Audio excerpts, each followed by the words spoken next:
Karnataka news beet follow ಮಾಡಿ, subscribe ಮಾಡಿ. ರಾಜ್ಯದಲ್ಲಿ ಮತ್ತೆ ಮೇಕೆದಾಟು ಯೋಜನೆಯ ವಿವಾದ ದೊಡ್ಡ ಮಟ್ಟಕ್ಕೆ ಚರ್ಚೆಯಲ್ಲಿದೆ. ಮೇಕೆದಾಟು ಯೋಜನೆಯ ವಿಚಾರವಾಗಿ ತಮಿಳುನಾಡು ಸರ್ಕಾರ ಮತ್ತೆ ಖ್ಯಾತಿಯನ್ನ ತೆಗೆದಿದೆ. ಮೇಕೆದಾಟು ಯೋಜನೆಯಿಂದ ತಮಿಳುನಾಡು ರೈತರಿಗೆ ಸಂಕಷ್ಟಗಳು ಬರುತ್ತೆ ಅನ್ನೋದಾಗಿ ಆ ತಮಿಳುನಾಡಿನ ರಾಜ್ಯಪಾಲರಾಗಿರುವಂತಹ ರಾಜೇಂದ್ರ ವಿಶ್ವನಾಥ್ ಅರ್ಲೇಕರ್ ಅವರು ವಿಧಾನಸಭೆಯಲ್ಲೇ ಇದನ್ನ ಪ್ರಸ್ತಾಪ ಮಾಡಿದ್ದಾರೆ. ಕಾವೇರಿ ನೀರು ಪಡೆಯುವುದು ತಮಿಳುನಾಡಿನ ರೈತರ ಹಕ್ಕಿದು.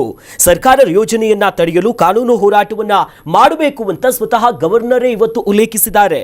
ಇನ್ನು ಈ ಬಗ್ಗೆ ತಮಿಳುನಾಡಿನ ಮುಖ್ಯಮಂತ್ರಿ ಜೊತೆ ಮಾತನಾಡೋದಕ್ಕೆ ನಾನು ರೆಡಿ ಇದ್ದೀನಿ. ನಾವು ಕೂಡ ಬದುಕಬೇಕು, ಅವರು ಕೂಡ ಬದುಕಬೇಕು, ನಾವೆಲ್ಲರೂ ಕೂಡ ಭಾರತೀಯರು. ಅದೇ ಪ್ರಕಾರ ತಮಿಳುನಾಡಿಗೆ ನೀರನ್ನ ಏನು ಕೊಡ್ತಾ ಇದ್ವಿ ನಾವು ಕೊಟ್ಟೇ ಕೊಡ್ತೀವಿ ಅಂತ ಡಿ.ಕೆ. ಶಿವಕುಮಾರ್ ಕೂಡ ಮನದ ಮಾತನ್ನ ಬಿಚ್ಚಿಟ್ಟಿದ್ದಾರೆ. ಈ ಬಗ್ಗೆ ತಮಿಳುನಾಡಿನ ರಾಜ್ಯಪಾಲರು ಮತ್ತು ಡಿ.ಕೆ. ಶಿವಕುಮಾರ್ ಮಾತನಾಡಿದ್ದಾರೆ. ನೋಡ್ ಬರೋಣ. Tamil has the right to use Kaveri water from time immemorial. Even after our right was upheld in the Supreme Court, we are having to struggle every year to obtain Kaveri water. Instead of giving our due share of water, only surplus water is being released to Tamil Nadu by the government of Karnataka. In this situation, government of Karnataka is attempting to implement the Mekedatu project.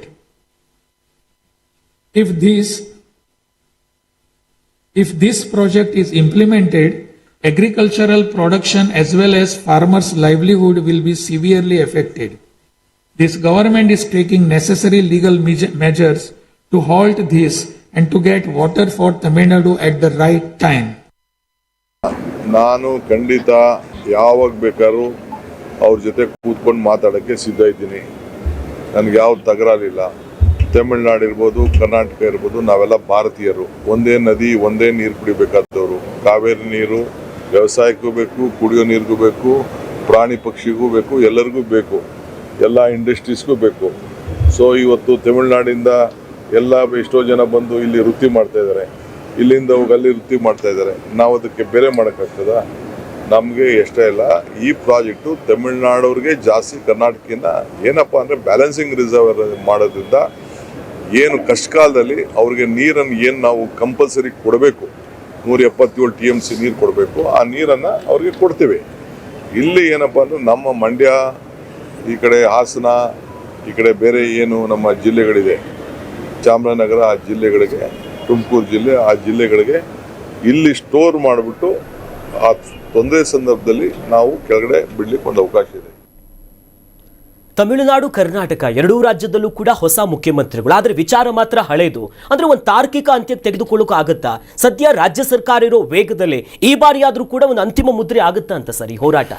ಮೊದಲಿಗೆ ರಾಜ್ಯಪಾಲರು ಇದರಲ್ಲಿ ಅಂದರೆ ಸರ್ಕಾರ ಬರ್ಕೊಟ್ಟಿದ್ದನ್ನು ಓದಿದ್ರೋ ಏನೋ ಗೊತ್ತಿಲ್ಲ, ರಾಜ್ಯಪಾಲರಿಗೆ ಈ ಸಾಂವಿಧಾನಿಕವಾಗಿ ಈ ರೀತಿಯ ಹೇಳಿಕೆಗಳನ್ನು ಕೊಡೋದು, ಅಂದರೆ ಅವರಲ್ಲಿ ಸದನದಲ್ಲಿ ನಿಂತು ಮಾತಾಡುವಂಥದ್ದು, ಅಥವಾ ಅವರಿಗೆ ಅವಕಾಶ ಇತ್ತು ಕೇಂದ್ರಕ್ಕೆ ಅಥವಾ ರಾಷ್ಟ್ರಪತಿಗಳಿಗೆ ಪತ್ರ ಬರೆಯೋದ್ರ ಮೂಲಕ ಒಂದಷ್ಟೇನೋ ಮಾಡಬಹುದಾಗಿತ್ತು. ಆದರೆ ಇದು ಜಲ ವಿವಾದ ಆಗಿರೋದ್ರಿಂದ ಇದಕ್ಕೆ ಒಂದು ನ್ಯಾಯಾಧಿಕರಣ ಇದೆ, ಟ್ರಿಬ್ಯುನಲ್ ಇದೆ. ಸೊ ಅದರ ಅಡಿಯಲ್ಲಿರುವಂಥ ಕೇಸ್ ಆಗಿರೋದ್ರಿಂದ ರಾಜ್ಯಪಾಲರಿಗೆ ಇದಕ್ಕೆ ಸಂಬಂಧ ಇಲ್ಲ. ಮತ್ತು ರಾಜ್ಯಪಾಲರಿಗೆ ಒಂದು ವ್ಯಾಪ್ತಿ ಇದೆ. ಹೌದು, ಇದು ರಾಜ್ಯಗಳ ನಡುವಿನ ವಿಚಾರ ಆಗಿರೋದ್ರಿಂದ ಇವರು ಈ ಮಟ್ಟಕ್ಕೆ ಮಾತುಕತೆಗೆ ಇಳಿಬಾರ್ದು. ಅದನ್ನೆಲ್ಲೋ ಒಂದು ಕಡೆ ನಮ್ಮ ರಾಜ್ಯ ಕೂಡ ಅವರಿಗೆ ಮನವಿ ಮಾಡಬೇಕು, ನಿಮ್ಮ ಕಾರ್ಯವ್ಯಾಪ್ತಿಯನ್ನು ಬಿಟ್ಟು ನೀವೇನೋ ಮಾತಾಡಬಾರ್ದು ಅನ್ನುವಂಥದ್ದನ್ನು ಕೂಡ ಅವ್ರಿಗೆ ಹೇಳಬೇಕಾಗತ್ತೆ, ಅಥವಾ ಕೇಂದ್ರದ ಮಟ್ಟದಿಂದ ಒಂದಷ್ಟು ಲೆಕ್ಕಾಚಾರಕ್ಕೆ ಬರಬೇಕಾಗತ್ತೆ. ರಾಜ್ಯಪಾಲರು ಈ ರೀತಿಯ ಸೂಕ್ಷ್ಮ ವಿಚಾರಗಳಿಗೆ ಬರಬಾರ್ದು. ಅವರು ಇದೊಂದು ತಪ್ಪು ನಡೆ ಆಗ್ತಾ ಇದೆ ಆ ಕಡೆಯಿಂದ. ರಾಜ್ಯಪಾಲರಿಗೆ ಏನೇನು ಬೇಕು, ಏನೇನು ಮಾಡಬೇಕು, ಆದರೆ ಕಾನೂನು ರೀತಿಯಲ್ಲಿ, ಸುವ್ಯವಸ್ಥೆ ರೀತಿಯಲ್ಲಿ ಅವರು ಸರ್ಕಾರಕ್ಕೆ ಎಚ್ಚರಿಕೆಗಳನ್ನು ಕೊಡ್ಬೋದು, ಸಲಹೆಗಳನ್ನು ಕೊಡ್ಬೋದು. ಆದರೆ ಈ ರೀತಿಯ ಜಲಮಂಡಳಿ ಇರೋದ್ರಿಂದ, ನ್ಯಾಯಮಂಡಳಿ ಇದಕ್ಕೋಸ್ಕರನೇ ಒಂದು ಸಪ್ರೇಟಾಗಿ ಇರೋದ್ರಿಂದ, ಅದರ ಅಡಿಯಲ್ಲಿ ಕಾರ್ಯರೂಪಕ್ಕೆ ಬರ್ತಾ ಇರೋದ್ರಿಂದ ಈಗಾಗಲೇ ಸುಪ್ರೀಂ ಕೋರ್ಟ್ಗೆ ಹೋಗಿ ಅಲ್ಲಿ ಕೂಡ ಇವರ ಅರ್ಜಿಯನ್ನು ತಿರಸ್ಕೃತ ಮಾಡಿಸ್ಕೊಂಡು ಬಂದಿದ್ದಾರೆ. 25ರಲ್ಲಿ ಆಗಿದೆ. ಇವರು ಏನು ಮೇಲ್ಮನವಿ ಕೊಟ್ಟಿದ್ದಾರೆ, ಸೊ ಅದರ ವಿಚಾರಣೆ ನಡೀತಿರುವ ಹಂತದಲ್ಲಿ ಈಗ ರಾಜ್ಯಪಾಲರ ಕಡೆಯಿಂದ ಈ ರೀತಿ ಹೇಳಿಕೆ ಕೊಡಿಸೋದು ಮೊದಲು ತಪ್ಪು ಅಂತ ಒಂದು ಕರ್ನಾಟಕದಿಂದ ಫಸ್ಟ್ ಅದನ್ನು ಹೋಗಬೇಕು, ಮನವಿ ಆಗಬೇಕು. ಡಿ ಕೆ ಶಿವಕುಮಾರ್ ಹೇಳುವಂತೆ ಇದು ತಮಿಳುನಾಡಿಗೂ ಉಪಯುಕ್ತ ಮತ್ತು ಕರ್ನಾಟಕಕ್ಕೂ ಉಪಯುಕ್ತ ಅಂತ. ಮೇಕೆದಾಟು ಯೋಜನೆ ಈ ನಿನ್ನೆನೆ ನಾವು ಮಾತಾಡಿದ್ವಿ, ಡಿ ಕೆ ಶಿವಕುಮಾರ್ ಅವರ ಒಂದು ಅವರ ತವರು ಜಿಲ್ಲೆದು ಕನಸಿನ ಯೋಜನೆ. ಈಗ ಅವರು ಪ್ರಯತ್ನ ಪಡ್ಬೋದು. ನಾವು ನಿನ್ನೆನೆ ಮಾತಾಡ್ತಾ ಇದ್ವಿ, ಇದನ್ನ ಯಾವುದು ಬಿಡದಿಯ ಟೌನ್ಶಿಪ್ ವಿಚಾರಕ್ಕೆ ಹೋಗೋದಕ್ಕಿಂತ ಇವರು ಮೇಕೆದಾಟು ವಿಚಾರಕ್ಕೆ ಬರೋದು ಒಳ್ಳೇದಂತೆ. ತಮಿಳ್ನಾಡವ್ರು ಎಚ್ಚರಿಕೆ ಮಾಡಬೇಕಾದಂಥ ಪರಿಸ್ಥಿತಿ ಬಂದ್ಬಿಡ್ತು. ತಮಿಳ್ನಾಡವರು ಈಗ ವಿಜಯ್ ಅಲ್ಲಿ ಹೆಚ್ಚುವರಿಯಾಗಿ ಕೇಂದ್ರದ ಮೂಲಕ ಪ್ರಧಾನಿಗೆ ಪತ್ರ ಬರೆಯುವ ಮೂಲಕ ನಮಗೊಂದು ಎಚ್ಚರಿಕೆ ಗಂಟೆ ಕೊಟ್ಟರು. ಅಂದರೆ ವಿಜಯ್ ನಮ್ಮ ಮೇಕೆದಾಟು ಯೋಜನೆಗೆ ಮಗ್ಗಲ ಮುಳ್ಳಾಗುವ ಸಾಧ್ಯತೆ ಇದೆ ಅನ್ನುವಂಥದ್ದು. ನಾವು ಪಕ್ಕದಲ್ಲಿರುವ ಸ್ಟಾರು ಇನ್ನೊಬ್ಬರು ಅಂತ ಹೇಳ್ಬಿಟ್ಟು ಕರ್ನಾಟಕದಿಂದ ಮೆರೆಸಿ ಕೂರಿಸಿ ಏರಿಸಿದ್ದಕ್ಕೆ ಇವತ್ತು ನಮಗೆ ಮುಳ್ಳಾಗುವಂಥ ಸಾಧ್ಯತೆ ಇದೆ ಅನ್ನುವಂಥದ್ದು ಸ್ಪಷ್ಟವಾಗಿ ಹೇಳ್ದಂಗೆ ಆಗಿತ್ತು. ಈಗ ಮತ್ತೆ ರಾಜ್ಯಪಾಲರ ಮೂಲಕ, ಯಾಕಂದ್ರೆ ಸರ್ಕಾರದ ಪತ್ರಗಳನ್ನೇ ಓದಿ ಹೇಳ್ದಂಗಿದೆ ಅವರು. ಹೌದು, ರಾಜ್ಯಪಾಲರ ಮೂಲಕ ಮತ್ತದನ್ನೇ ಎಚ್ಚರಿಸ್ತಾ ಇದ್ದಾರೆ, ಪುನರುಚ್ಚರಿಸ್ದಂಗೆ ಆಯಿತು. ಡಿ ಕೆ ಶಿವಕುಮಾರ್ ಸ್ಪಷ್ಟವಾಗಿ ಹೇಳಬೇಕು, ನಾವು ಹೆಚ್ಚುವರಿಯಾಗಿ ತಮಿಳ್ನಾಡಿಗೆ ಹರಿಯುವ ನೀರನ್ನು ಇಲ್ಲಿ ತಡೆ ಹಿಡಿದು ನಾವು ಒಂದಷ್ಟು ವಿದ್ಯುತ್ತನ್ನು, ಕುಡಿಯುವ ನೀರನ್ನು ಬಳಕೆಗೋಸ್ಕರ 4.7 TMC ನೀರನ್ನು ಶೇಖರಣೆ ಮಾಡ್ತಾ ಇದ್ದಾರೆ. ಒಂದು 400 ಮೆಗಾವ್ಯಾಟ್ ವಿದ್ಯುತ್ತನ್ನು ಅಲ್ಲಿಂದ ಉತ್ಪಾದನೆ ಮಾಡ್ತೀವಿ ಅನ್ನುವಂಥದ್ದು ಕಾನ್ಸೆಪ್ಟ್ ಹೇಳಬೇಕು. ಆದರೆ 5,000 ಹೆಕ್ಟರ್ ಅರಣ್ಯ ಭೂಮಿ ಹೋಗುವಂಥದ್ದು ಇರೋದ್ರಿಂದ ಕೇಂದ್ರಕ್ಕೆ ಇವು ರಾಜ್ಯಪಾಲರು ಮಾಡಬೇಕಾಗಿರೋದು ಹೇಳ್ಬೋದಾಗಿತ್ತು. ಆದರೆ ಹೆಚ್ಚುವರಿಯಾಗಿ ಅರಣ್ಯ ಏನು ಅಲ್ಲಿ ಮುಳುಗಡೆ ಆಗುತ್ತೆ, ಅದರಿಂದ ಅರಣ್ಯ ಭೂಮಿ ನಾಶ ಆಗುತ್ತೆ ಅನ್ನುವಂಥ ನಿಟ್ಟಲ್ಲಿ ತಮಿಳ್ನಾಡು ಅವ್ರು ಮಾತಾಡಿದರೆ ಅರ್ಥಪೂರ್ಣವಾಗಿ ಯಾರಾದರೂ ಇರ್ತಿತ್ತು. ಇವರು ಹೆಚ್ಚುವರಿ ನೀರು, ಇವರಿಗೆ ಏನು ಸುಪ್ರೀಂ ಕೋರ್ಟ್ ಆದೇಶ ಇದೆ, ನಮಗೆ 177 TMC ನೀರನ್ನು ಅದು ಬಿಟ್ಟ ನಂತರದಲ್ಲಿ ಹೆಚ್ಚುವರಿಯಾಗಿ ಹರಿದು ಹೋಗುವಂಥದ್ದು ನೀರು, ಸಮುದ್ರ ಪಾಲಾಗುವಂಥ ನೀರನ್ನು ನಾವು ಉಳಿಸ್ಕೊಂಡು ನಾವು ಮೇಕೆದಾಟು ಯೋಜನೆ ಮೂಲಕ ಅದ್ಯಾವುದು ಒಂಟಿಕುಡ್ಲ ಅಂತ ಅರಣ್ಯ ಪ್ರದೇಶವನ್ನು ಬಳಸ್ಕೊಂಡು ಮಾಡುವಂಥ ಯೋಜನೆ ಇದು. ಈ 5,000 ಹೆಕ್ಟರ್ ಅರಣ್ಯ ಪ್ರದೇಶ ಏನಲ್ಲಿ ಮುಳುಗಡೆ ಆಗುತ್ತೆ, ಅದಕ್ಕೆ ಪರ್ಯಾಯವಾಗಿ ಮಂಡ್ಯ ಮತ್ತು ಚಾಮರಾಜನಗರ ಈ ಸಂಬಂಧಪಟ್ಟಂಗೆ ಮತ್ತು ರಾಮನಗರ ಜಿಲ್ಲೆಗೆ ಸಂಬಂಧಪಟ್ಟಂಗೆ ಒಂದಷ್ಟು ಜಾಗವನ್ನು ಅರಣ್ಯಕ್ಕೋಸ್ಕರ ಮೀಸಲಿಡ್ತೀವಿ ಅಂತಲೂ ಭರವಸೆ 2,500 ಹೆಕ್ಟೇರ್ ಭೂಮಿಯನ್ನು ಅದರ ಪರ್ಯಾಯವಾಗಿ ಕೊಡ್ತೀವಿ ಅಂತ ಹೇಳಿದ್ದಾರೆ. ಇದನ್ನೆಲ್ಲ ಸರಿಯಾಗಿ ಸುಪ್ರೀಂ ಕೋರ್ಟಿಗೆ ಮನವರಿಕೆ ಮಾಡಿಕೊಟ್ರೆ ಎಲ್ಲೋ ಒಂದು ಕಡೆ ಮೇಕೆದಾಟಿನ ಯೋಜನೆ ಆದಷ್ಟು ಬೇಗ ನಮ್ಮ ಕಡೆ ಫಲಿಸುವಂಥ ಸಾಧ್ಯತೆ ಇದೆ. ಈ ನಿಟ್ಟಲ್ಲಿ ಯಾಕಂದರೆ ಒಂದು ಕುಡಿಯೋ ನೀರಿನ ಯೋಜನೆ, ವಿದ್ಯುತ್ ಯೋಜನೆ ಸಂಬಂಧಪಟ್ಟಂಗೆ 1 ಕೋಟಿಗೂ ಹೆಚ್ಚು ಕುಡಿಯೋ ನೀರು ಸಿಗುವಂಥ ಯೋಜನೆ ಇದು. ಹೌದು. ಸೊ ಆ ಲೆಕ್ಕಾಚಾರದಲ್ಲಿ ಅಡಿಯಲ್ಲಿ ಹೋದರೆ ಮೇಕೆದಾಟು ಯೋಜನೆಯನ್ನು ಏನಾದರೂ ತನ್ನ ತವರು ಜಿಲ್ಲೆ ಅನ್ನುವಂಥ ಸಿಂಪತಿಯಲ್ಲೋ ಅನುಕಂಪದಲ್ಲೋ ಅಥವಾ ಆಸೆಯಲ್ಲೋ ತಗೊಂಡು ಬಂದರೆ ಇಡೀ ಆ ಜಿಲ್ಲೆಗೆ ಸಂಬಂಧಪಟ್ಟಂಗೆ ಮತ್ತು ಬೆಂಗಳೂರು ಸಂಬಂಧಪಟ್ಟಂಗೆ ಸುತ್ತಮುತ್ತಲ ಜಿಲ್ಲೆಗೆ ಸಂಬಂಧಪಟ್ಟಂಗೆ ಡಿ ಕೆ ಶಿವಕುಮಾರ್ ಅವರು ಒಂದು ಕ್ರಾಂತಿ ಮಾಡ್ದಂಗೆ ಆಗುತ್ತೆ. ಆ ಪ್ರಯತ್ನವನ್ನು ಏನಾದರೂ ನಿರಂತರವಾಗಿಸ್ಕೊಂಡ್ರೆ ತಮಿಳುನಾಡನ್ನು ವಿಶ್ವಾಸಕ್ಕೆ ತಗೊಂಡು ಹೆಚ್ಚುವರಿ ನೀರು ಬಳಸ್ಕೊಂಡು ನಾವು ಒಂದು ಯೋಜನೆ ಮಾಡ್ತೀವಿ ಅನ್ನುವಂಥದ್ದನ್ನು ಮನವರಿಕೆ ಮಾಡಿಕೊಂಡು ಕೋರ್ಟ್ ಮೂಲಕ ಈಗಾಗಲೇ ಗೆದ್ದಿದ್ದಾಗಿದೆ.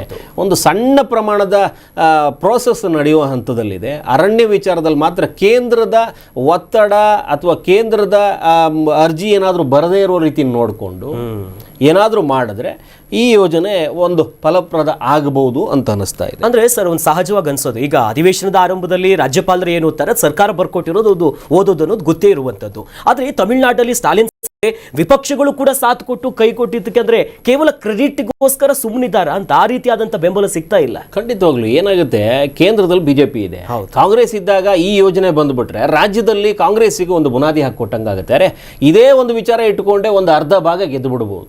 ನೋಡಿ, ನಾವು ಏನಾದರೂ ಶಪಥ ಕೊಟ್ಟರೆ ಅಥವಾ ಮಾತು ಕೊಟ್ಟುಬಿಟ್ರೆ ನಡ್ಸ್ಕೊಂಡ್ಬಿಡ್ತೀವಿ ಅಂತ ಡಿ ಕೆ ಶಿವಕುಮಾರ್ ಹೇಳ್ಬಿಟ್ರೆ ಅರ್ಧಕ್ಕರ್ಧ ಬಂದ್ಬಿಡುತ್ತೆ. ಮೊನ್ನೆ ಗ್ಯಾರಂಟಿ ಯೋಜನೆ ಘೋಷಣೆ ಮಾಡಿದಾಗ ದಬ್ಬ ಅಂತ ಹೆಂಗೆ ಬಿದ್ದೋದ್ರು, ಇವತ್ತು ಗ್ಯಾರಂಟಿ ಬೇರೆ ಹೆಸರಿಗೆ ಮಾತ್ರ ಸೀಮಿತ ಮಾಡ್ಕೊಂಡಿದ್ದಾರೆ. ಅದೇ ರೀತಿಯ ನಿಟ್ಟಲ್ಲಿ ಇದೊಂದು ಕೇಸ್ ಆಗೋಗ್ಬಿಡುತ್ತೆ.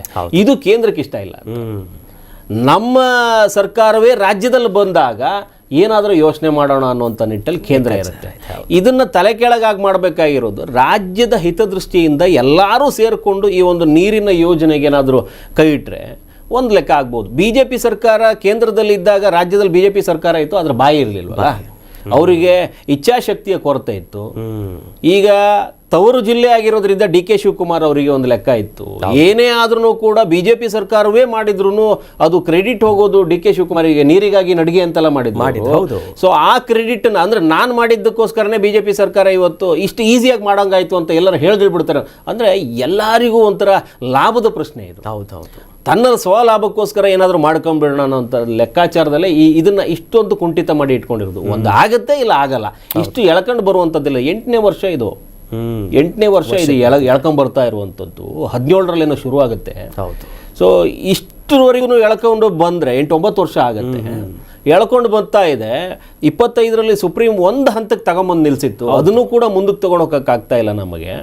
ಕೇಂದ್ರದಲ್ಲಿ ಪ್ರಧಾನಿಗೆ ಇಲ್ಲಿ BJP ನಿಯೋಗವೂ ಸೇರಿದಂತೆ ಎಲ್ಲರೂ ಸೇರ್ಕೊಂಡು ಒಂದು ಮನವಿ ಕೊಟ್ಟರೆ, ಪರ್ಯಾಯ ವ್ಯವಸ್ಥೆಯನ್ನು ಮಾಡಿಕೊಟ್ರೆ ಎಲ್ಲೋ ಒಂದು ಕಡೆ ಆಗುತ್ತೆ. ತುಂಬ ದೊಡ್ಡ ಯೋಜನೆ, ಒಳ್ಳೆ ಯೋಜನೆ ಬಂದರೆ ಜನೋಪಯೋಗಿ ಯೋಜನೆ ಆಗುತ್ತೆ. ಯಾರಿಗೂ ಜನರ ಹಿತಾಸಕ್ತಿ ಕಾಪಾಡೋದಕ್ಕೆ ಮನಸ್ಸಿಲ್ಲ, ಸ್ವಹಿತಾಸಕ್ತಿಗಾಗಿ ಹೊಡೆದಾಡ್ತಾ ಇದ್ದಾವೆ. ಎಸ್, ನೀರಿಗೋಸ್ಕರ ಯಾವ ರೀತಿ ಮುಂದಿನ ಹೆಜ್ಜೆ ಇಡ್ತಾರೆ ಇವ್ರು ಅನ್ನೋದನ್ನ ಕಾದು ನೋಡಬೇಕಾಗಿದೆ. ಕರ್ನಾಟಕ ನ್ಯೂಸ್ ಬೀಟ್ ಫಾಲೋ ಮಾಡಿ, ಸಬ್ಸ್ಕ್ರೈಬ್ ಮಾಡಿ.